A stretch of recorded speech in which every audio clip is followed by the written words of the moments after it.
தனிமையும் பாடுகளும். அந்த ராத்திரியை அந்தகாரம் பிடிப்பதாக. வருஷத்தின் நாட்களில் அது சந்தோஷப்படுகிற நாளாயிராமலும் மாதங்களின் கணக்கிலே அது வராமலும் போவதாக. அந்த ராத்திரி தனிமையாய் இருப்பதாக. அதிலே கெம்பீர சத்தம் இல்லாமற் போவதாக. யோபு 3:6-7. சாத்தானுடைய சோதனையின் நிமித்தம் யோபு பக்தன் தனித்த நிலைமைக்கு வந்தார். ஒரே நாளில் அவருக்கு இருந்த எல்லா சொத்துக்களும் பிள்ளைகளும் அவரை விட்டு போய்விட்டார்கள். மனைவியின் ஐக்கியமோ அன்போ ஆறுதலின் வார்த்தைகளோ கூட அவருக்கு கிடைக்கவில்லை. அவள் யோபுவை பார்த்து, நீர் இன்னும் உம்முடைய உத்தமத்தில் உறுதியாய் நிற்கிறீரோ? தேவனை தூஷித்து ஜீவனை விடும் என்றாள். யோபு 2:9. இந்த தனிமை யோபு அவராகவே தன்மேல் திணித்து கொண்ட தனிமை அல்ல.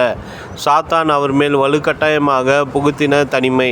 இந்த தனிமை பாதையில் யோபு துயரத்தோடு கடந்து செல்ல வேண்டியிருந்தது. ஆனாலும் கர்த்தர் தன்மேல் இருக்கிற தனிமையை ஒரு நாள் நிச்சயமாய் மாற்றுவார் என்ற நம்பிக்கை அவருக்குள் இருந்தது. யோபு பக்தன் சொல்கிறார், ஆனாலும் நான் போகும் வழியை அவர் அறிவார். அவர் என்னை சோதித்த பின் நான் பொன்னாக விளங்குவேன். யோபு 23:10. கர்த்தர் சொல்கிறார், நீர் தண்ணீர்களை கடக்கும் போதும் நான் உன்னோடு இருப்பேன். நீ ஆறுகளை கடக்கும்போது அவைகள் உன்மேல் புரளுவதில்லை.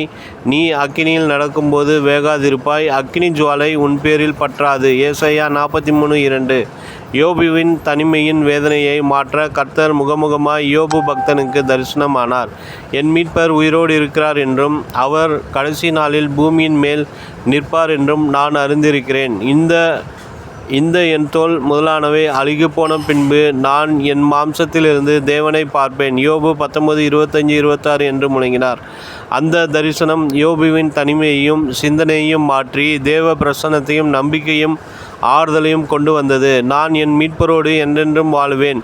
அவரை நானே பார்ப்பேன். என்னுடைய கண்கள் அவரை காணும் என்று அவர் விசுவாசித்தது போலவே உயிர்த்தெழுந்த கிறிஸ்து அவருடைய வாழ்க்கையில் குறுக்கிட்டார். சாத்தானின் சோதனைகளுக்கு ஒரு முடிவு உண்டாக்கி தனிமையின் வேதனையிலிருந்து யோபுவை விடுவித்தார். வேதம் சொல்லுகிறது, குமாரன் உங்களை விடுதலையாக்கினால் மெய்யாகவே விடுதலையாவீர்கள்.